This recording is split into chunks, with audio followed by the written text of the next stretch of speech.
The Appalachian Embrace by InterscareWifey.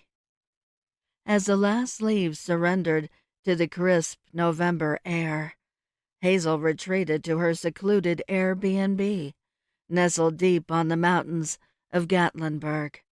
She kissed her husband's cheek before he pulled out of the long gravel driveway.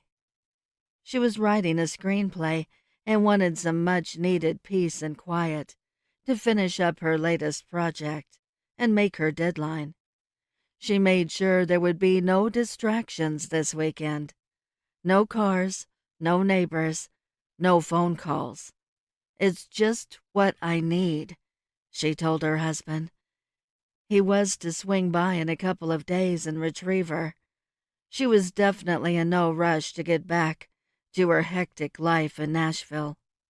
Hazel felt anything but focused. However, the vibrant oranges and reds of the foliage seemed to taunt her. They reminded her of a warmth that was soon to disappear. She had always cherished the solitude the mountains provided, a refuge from the chaos of her normal city life. But this time, it felt different. An unsettling chill lingered in the air, as if nature itself sensed impending doom.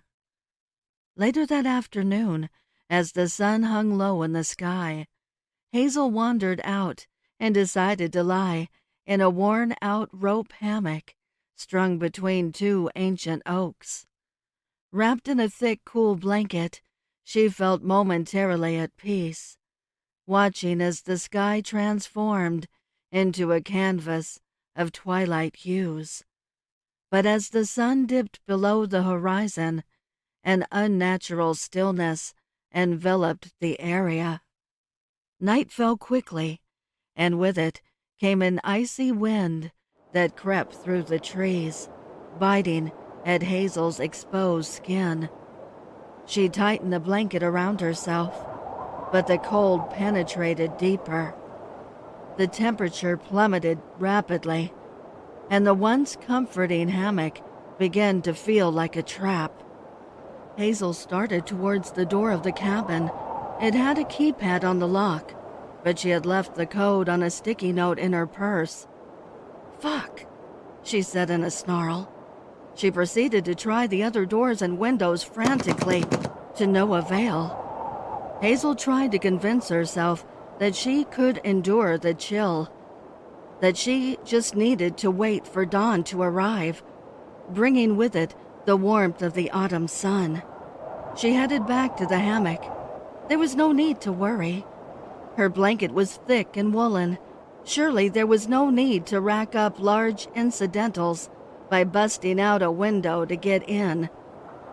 She hastily tucked herself in and drifted off to sleep. As the hours passed, her thoughts grew muddled.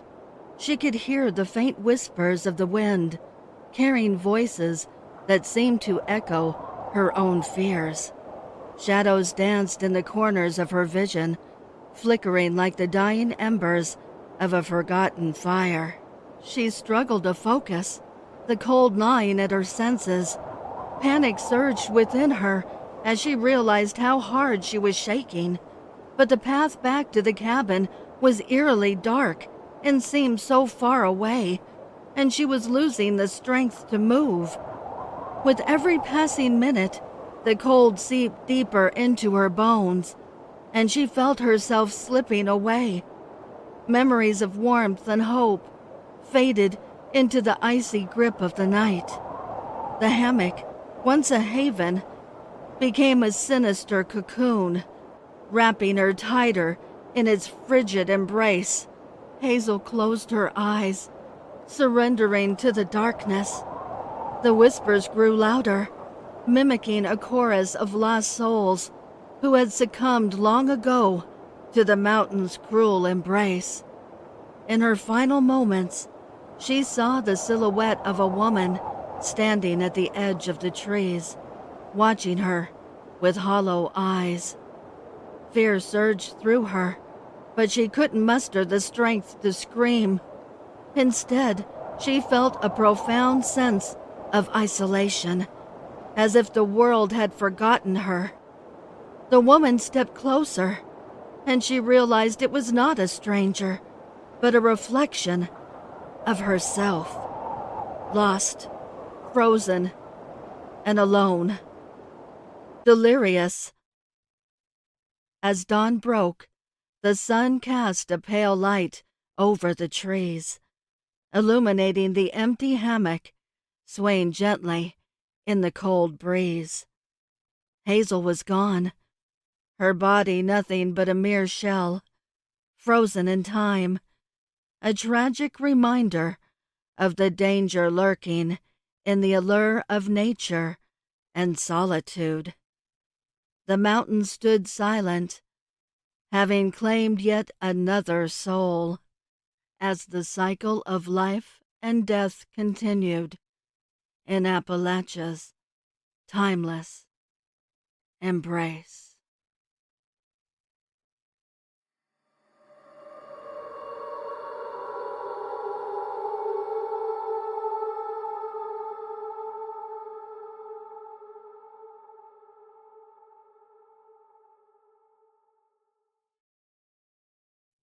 I would like to give a heartfelt thank you to the special friends of the channel for your overwhelming generosity. If you would like to support the channel, the link is below in the description. Also, please send me your stories and poems to duchessofdarkness27@gmail.com. You can also find me on Instagram at duchess.ofdarkness and Twitter at duchessofdarkn2. I want to thank all my listeners for your kindness, your encouragement, and your support. It means the world to me. Thank you for joining me. Until next time.